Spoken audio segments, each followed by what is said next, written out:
Welcome to sunny Heywood. I used to be able to say Heywood, Lancashire, but now obviously it's Heywood, part of Manchester. And I've been here spending a bit of time with my brother and sister-in-law, Gaz and Sue, who I don't get to see as much as I used to do, sadly.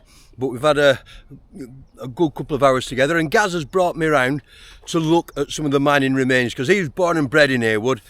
I think they both were, and he knows it like the back of his hand. And we're looking into the Captain Fold Colliery today in Heywood, where it's unusual for a colliery to flood, but this one flooded not once but twice, and sadly the second time, with loss of life, there was 2 people killed. But where's Heywood? Well, Heywood is in, as I said, near Manchester. As Edwin Waugh described it, he said it was built on the cotton industry. And if we look behind us, if we turn around, there you can see the remains of Mutual Mill, a massive mill complex. So Heywood really was, it was the textile industry. So we don't think of it as much as coal mining, but it was, because the coal mining provided the coal for the mills. The coal that was worked, what is beneath our feet, is known as the royalist seam, which really in effect is the Arley of Burnley, the Arley of Wigan. And it is one of the best quality house coals in the country, it really is. And it's about 4 foot thick. And it was worked in Heywood, it was worked in Rochdale, right across through Heywood and into Bury, where it is known, as I say, as the royalist seam. And the lease on Captain Fold Colliery, as far as we know, what we've been able to find, goes back to 1838, where a lease was taken out by some gentlemen who were manufacturers. One was called Clegg and others. I'm not 100% sure who the others were as yet. And they sunk, I believe they sunk the pit. And it was on land belonging to Heywood Hall. Now the Heywoods of Heywood Hall are quite famous in themselves even. It's Peter Heywood. And he was actually one of the magistrates that arrested Guy Fawkes. And another one of the Heywoods, he actually was on the Bounty when they mutinied. Yes, Mr. Christian.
There's not many remains that I can find, but if you come round the woods at the back, and there is scattered about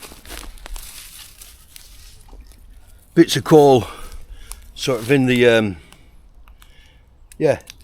the woods, just little bits and bats, because you'd think there'd be a pit heap or something, wouldn't you? But for the most part, it's 200 years ago nearly, for the most part the pits just totally and utterly disappeared. I mean, this could be part of the grassed over heap. Well, apart from disturbed ground, there's nothing really left to tell us that Captain Fold Colliery was ever here. So I'm going to take us down towards Crimble Mill, down there, to tell the story, because it's a bit better looking down there, and there are things down there to look at as well. Because the story isn't just about the Heywood Hall estate, it involves Mr. Dearden, the Lord of the Manor for Rochdale, his land down at Crimble, and also Bamford. So it's a tale of 3 collieries in a way. Let's get down there and have a look.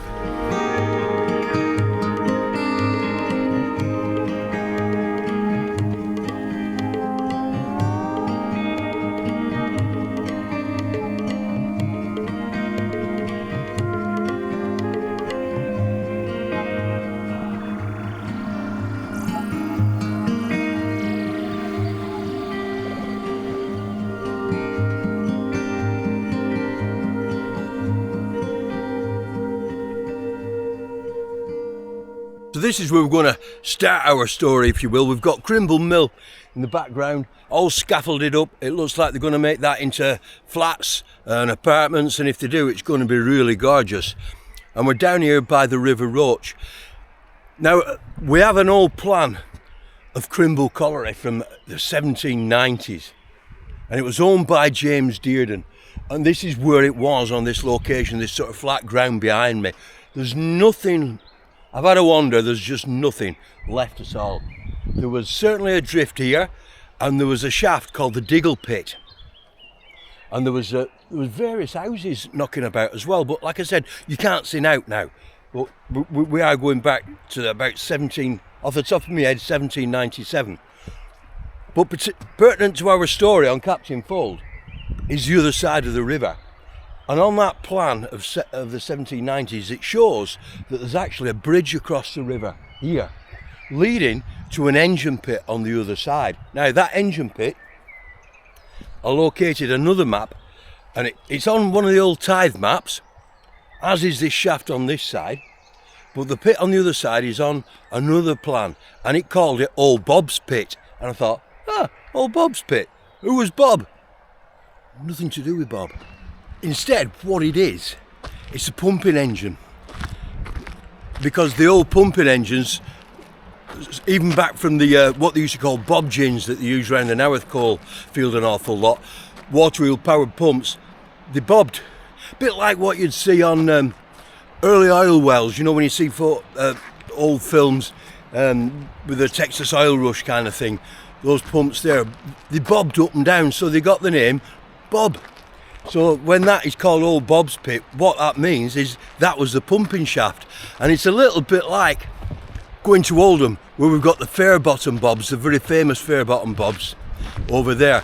So I was kind of alerted. I thought, yeah, that's what it is. That's a pumping engine.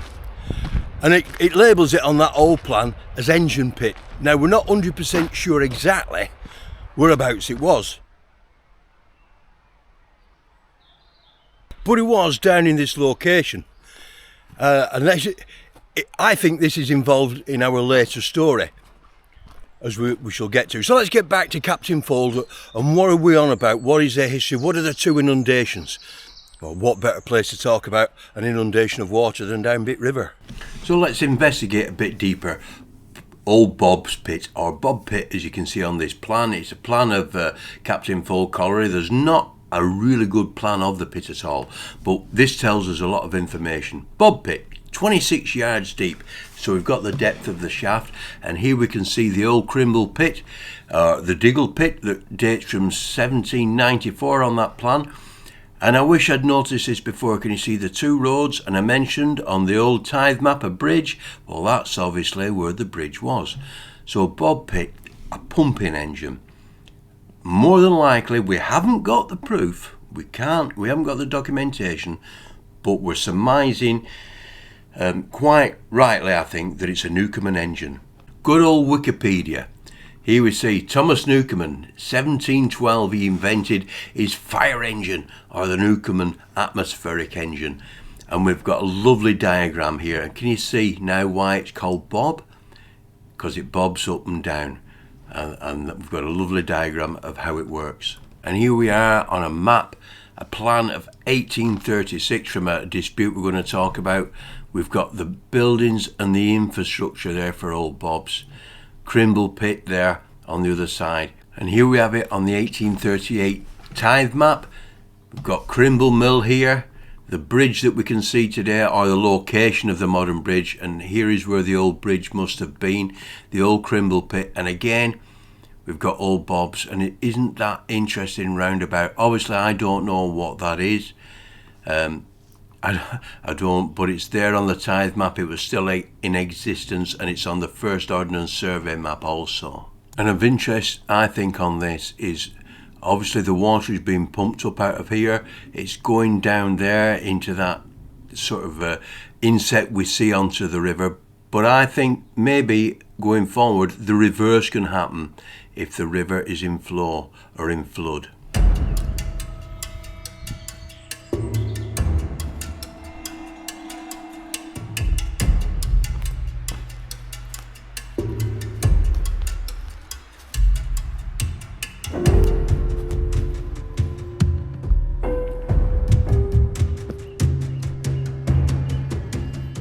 There's remains loads of buildings, but like our guy said, when he was a kid playing down here, there was big garages, probably something to do with mill and all sorts.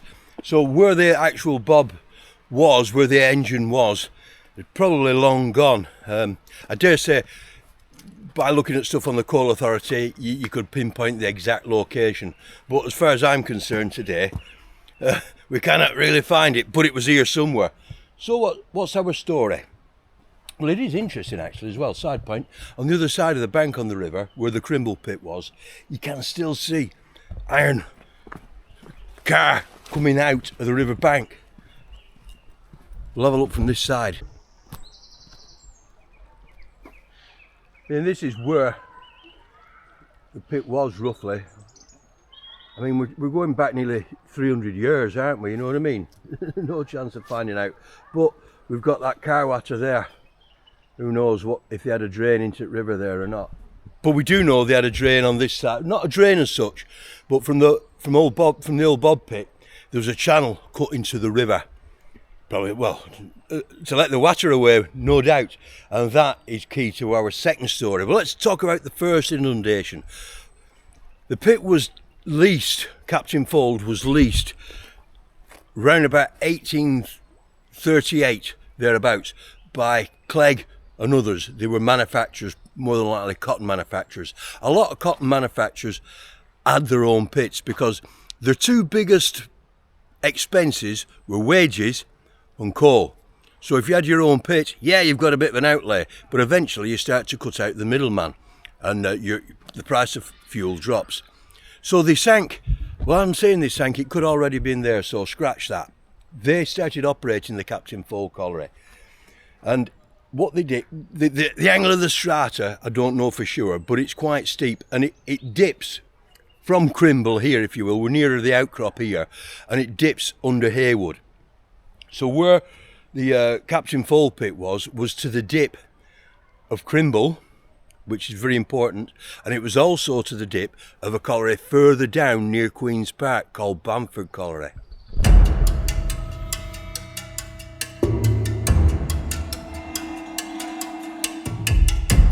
So they drove from the bottom of the Captain Fold shaft, they drove towards Bamford Colliery, which is up Mine Street. That is why Mine Street's called Mine Street. It took me a while to work that one out.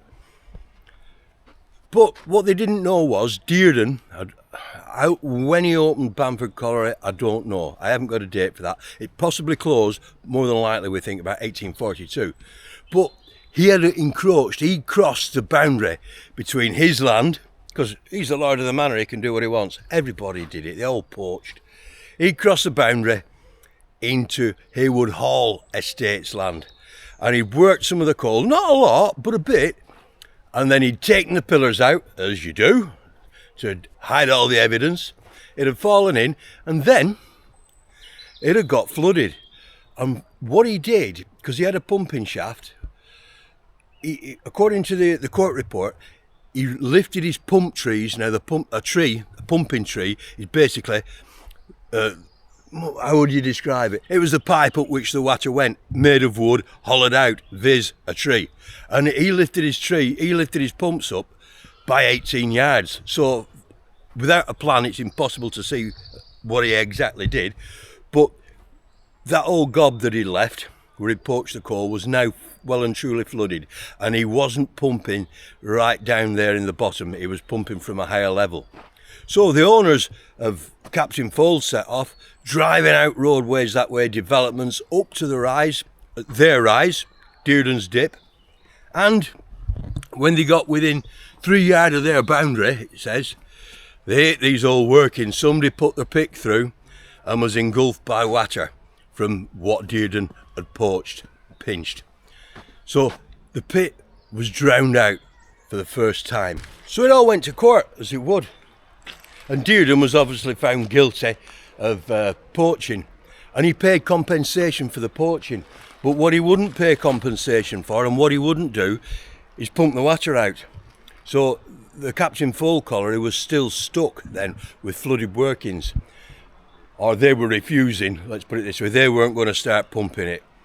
And eventually, a couple of years later, in about 1841, thereabouts, Dearden finished in 1842 over there, we believe, so they started pumping themselves.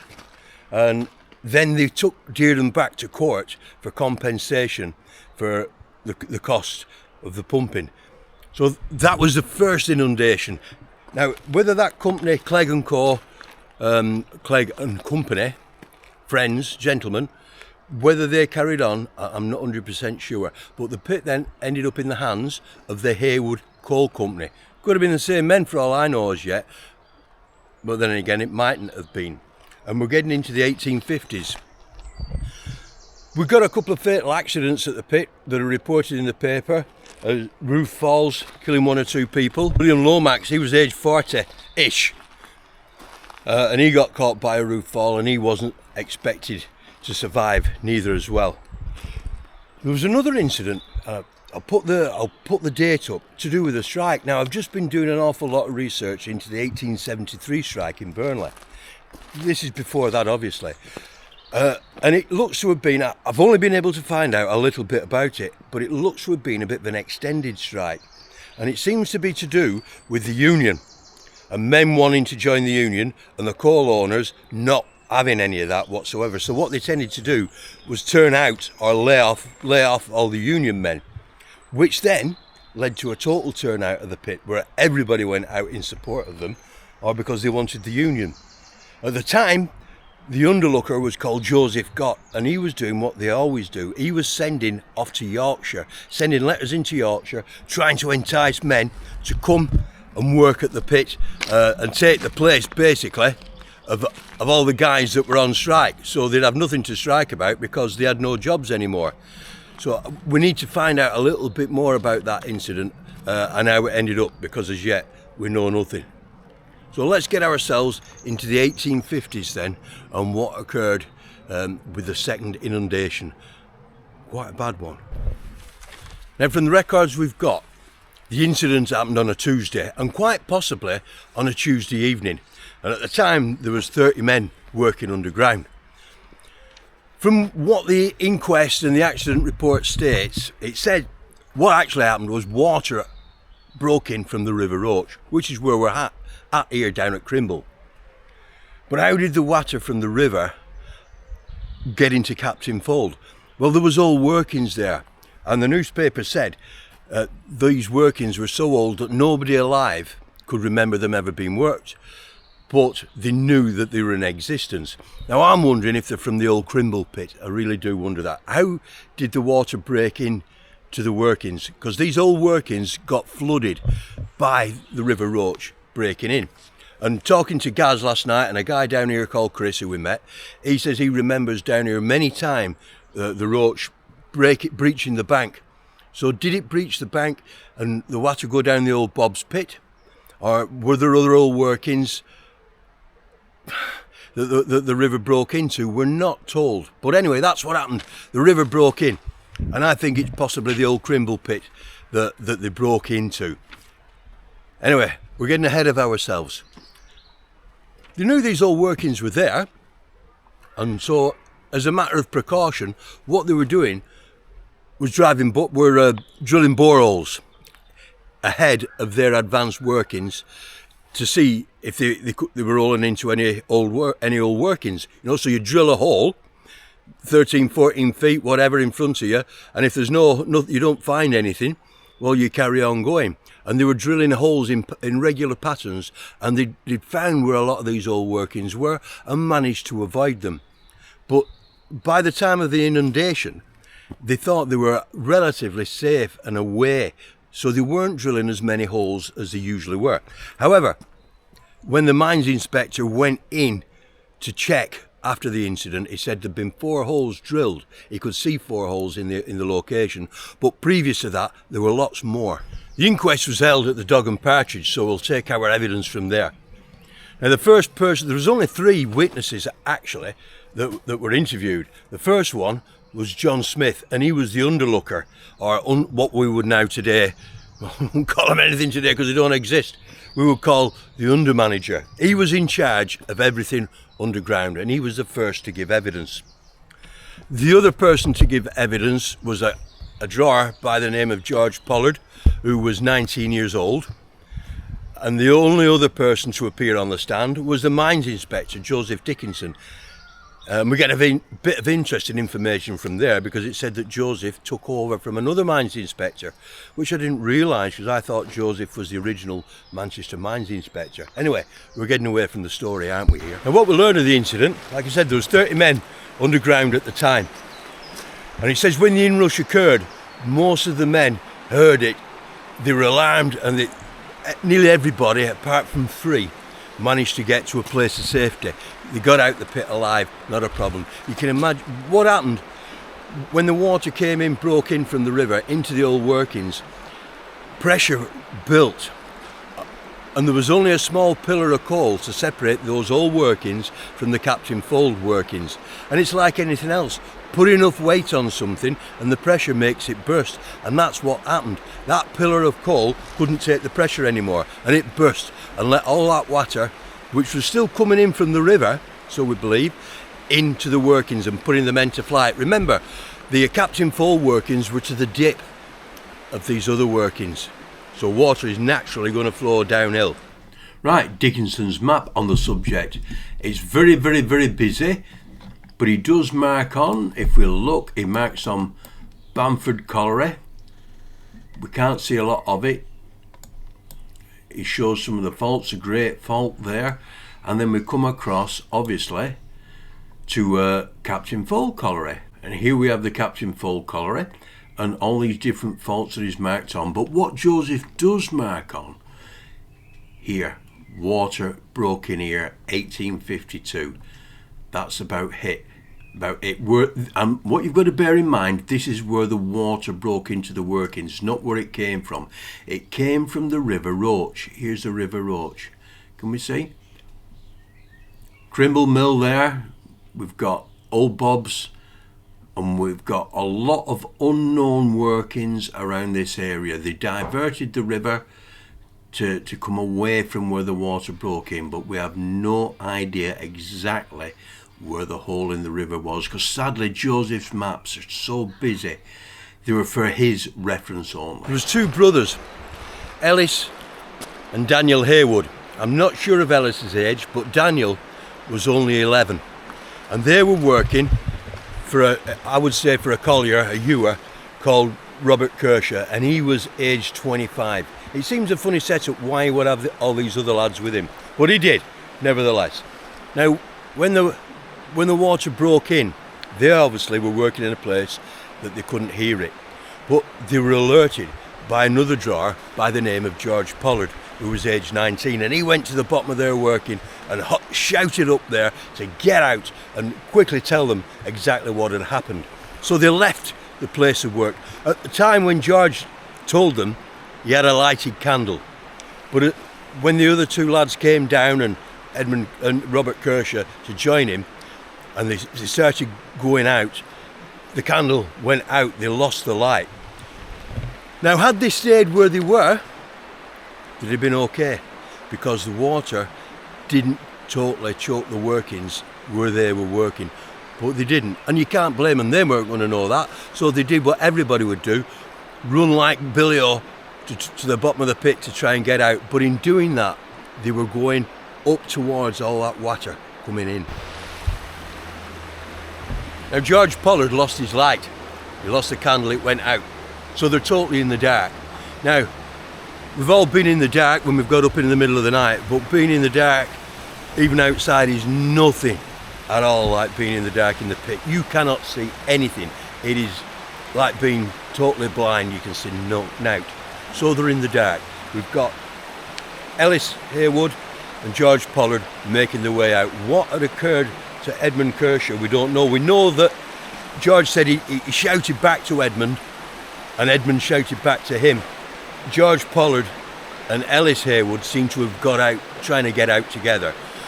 George did say that he shouted back to Robert Kershaw and got an answer, but then they seem to have got separated, obviously in the dark.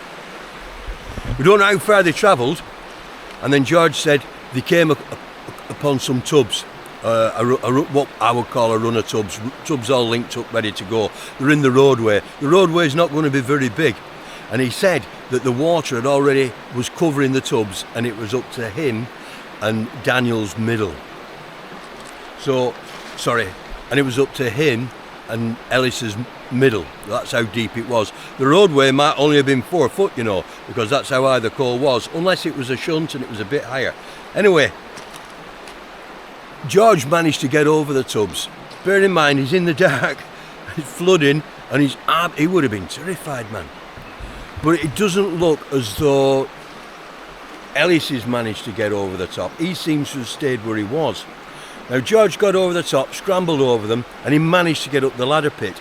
I don't know where the ladder pit is. We've never really seen a proper plan of Captain Fold to know exactly where the ladder pit is. Anyway, George managed to get out, but Ellis stayed where he was. And he was in an upright position, he says, from his account. And the water didn't affect him. He was up to his middle in water, but the atmospheric pressure then built up, and it stopped the water rising where he was. So he was in like an air pocket. And he said he kept falling in and out of sleep. He kept going to sleep and then waking up and then going to sleep. And this went on. He was stuck there for 3 hours. Now we can only begin to think about the panic that were going on the pit top up at Captain Fold. You can't even really... Yeah, it's hard to comprehend. Well, there must have been, as we would say up at Alston these days, there must have been hell on. And there's a heron just landed on the river. But one of the first things they did was to try and stop any more water coming in. So they diverted the river and they got the pumps going. And within 4 hours, they'd made considerable headway. In fact, it looks as though young Ellis was rescued maybe after 3 hours. But where he was, sadly, was only a few yards from the body of his younger brother, Daniel, and Robert Kershaw. So most of the men survived, but sadly those two lads, well, that young boy and the collier, Robert Kershaw, lost their lives at Captain Fold Colliery. And I would think if the water came in from the River Roach, which it did, it's going to come down here. So a tragic story, 11 years old. Just imagine, now you don't even just bother imagining what it must have been like to be in the dark with the water coming in, that terrific sound. 11. And even his brother Ellis stuck there for 3 hours, penned in, not knowing what was going to happen. Obviously knowing people were breaking the necks to try and rescue them, but would they be in time? So a little bit of coal mining history in Heywood. A bit of forgotten coal mining history as well.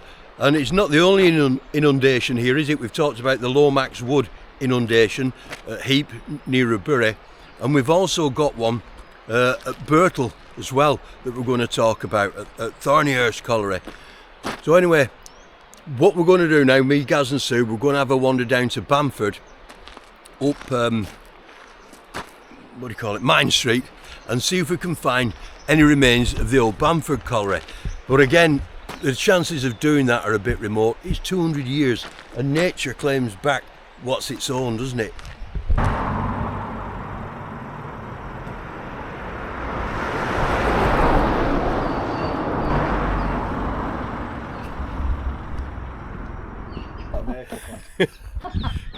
I haven't got mine on, Gaz, neither.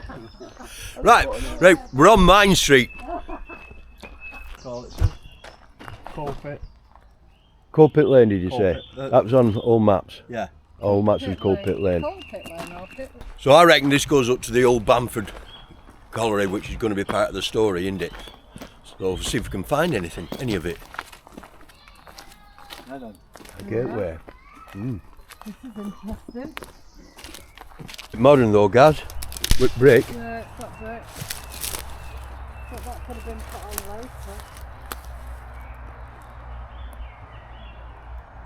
So obviously everything's changed for over 200 years, but we've come across this here.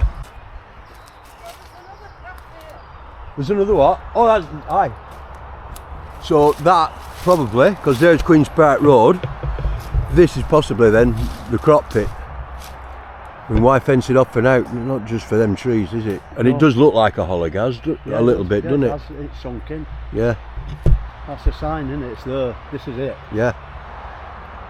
So this is part of Bamford's, well, the Bamford Colliery, Dearden's, and according to the stuff we've got, it shut in 1842 thereabouts, after it had managed to flood out the Captain Fold. So that answers the question, why Coalpit Lane, why Mine Street? It's called Mine Street then, doesn't it? Because there's no mine at the end of it. Dead obvious, really. When you look on Google Earth, you cannot see the remains of this lane, obviously, because of all the woods, but it's still here. So this is the main road that runs up from Mine Street and comes right up onto Queen's Park Road, and this is where then the Bamford Colliery was.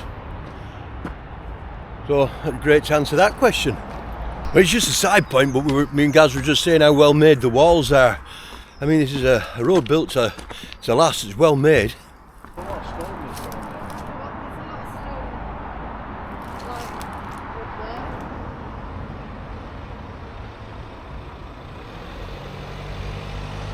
So I reckon this is part of it down here where this pen is as well, and where Gaz has parked his car.